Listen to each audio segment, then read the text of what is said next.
আসসালামু আলাইকুম রহমতুল্লাহ। দেখেন, আমাকে অনেকে অপছন্দ করেন, তাতে আমার যায় আসে না।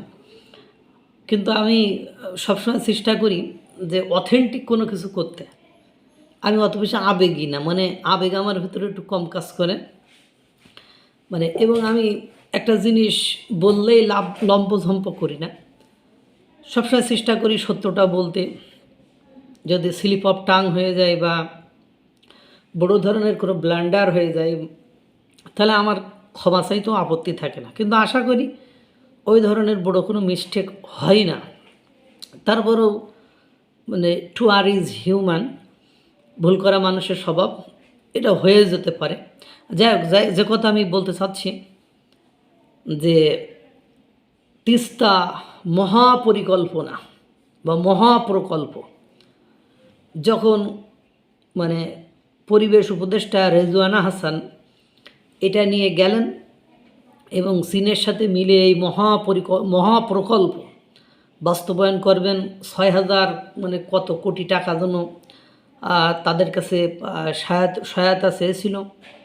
তখন বাংলাদেশের মিডিয়া পাড়ায় ধুম পড়ে গিয়েছিল। এবং নট অনলি মিডিয়া পাড়া, বাট অলসো বর্তমান সরকারের যারা অনুসারী, যে রাজনৈতিক দল, ব্যক্তিত্ব, জনগণ এবং যারা ভারত বিরোধী, স্পেসিফিকভাবে যারা ভারত বিরোধী, তাদের মধ্যে একটা উৎসবের ধুম পড়ে গেল।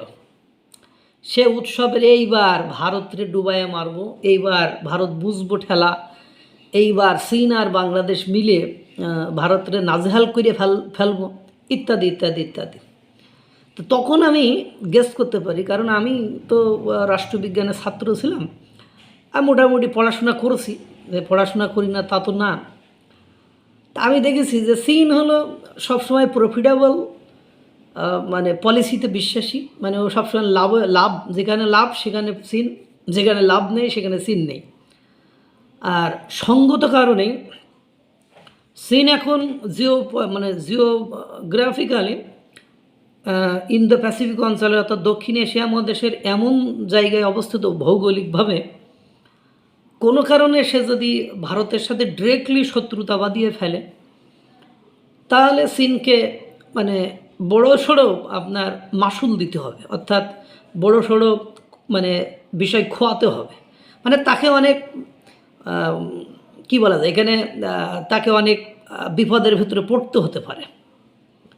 সেটা ব্যবসা বাণিজ্য বলেন, সেটা ভৌগোলিক অবস্থান থেকে বলেন, সেটা শক্তিমত্তার দিক থেকে বলেন। কারণ ভারত চীন থেকে খুব বেশি দূরে নয়, 4-5-3-4 4-5-3-4 এরকম একটা গেম খেলেছে। যেমন বিমান বাহিনীতে 4th পজিশনে ছিল ভারত, 3rd পজিশনে চীন।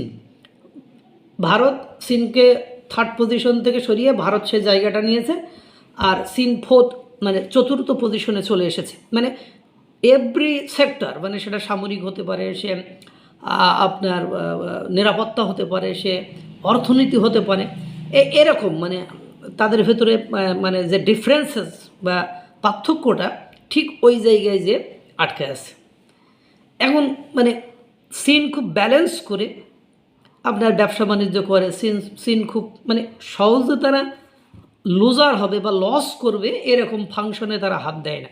যদিও তারা এটা করবে ওটা করবে এই প্রতিশ্রুতি দিয়ে মালদ্বীপ, ভুটান, নেপাল, তারপরে বাংলাদেশ, তারপর পাকিস্তান, এদের সাথে শ্রীলঙ্কা, এদের সাথে বিভিন্ন ব্যবসা বাণিজ্য করতেছে। এবং চীনের সরাসরি যে প্রতিদ্বন্দ্বী সে হলো আপনার ভারত।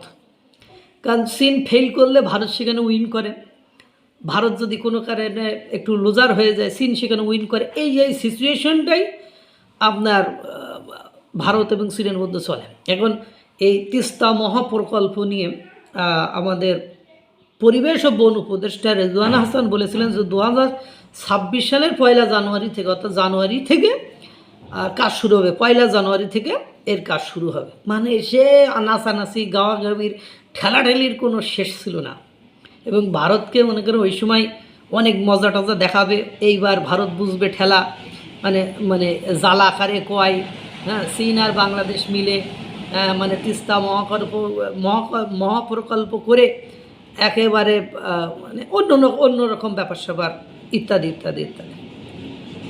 আজকে নিউজে আসতেছে যে চীন তিস্তা মহাকাশ প্রকল্প এটা হবে না, এই সরকারের আমলে এটা সম্ভব নয়। এর আগে নির্বাচিত সরকারও অনেকবার প্রতিশ্রুতি দিয়েছে, এটা এখন আর সম্ভব নয়। তাহলে আমার কথাই কি হলো কি না, আমার কথাই হলো কি না, আমার কথাই তো হয়েছে, যে আমি যেটা বলেছি সেটাই তো হয়েছে, না অন্য কিছু হয়েছে।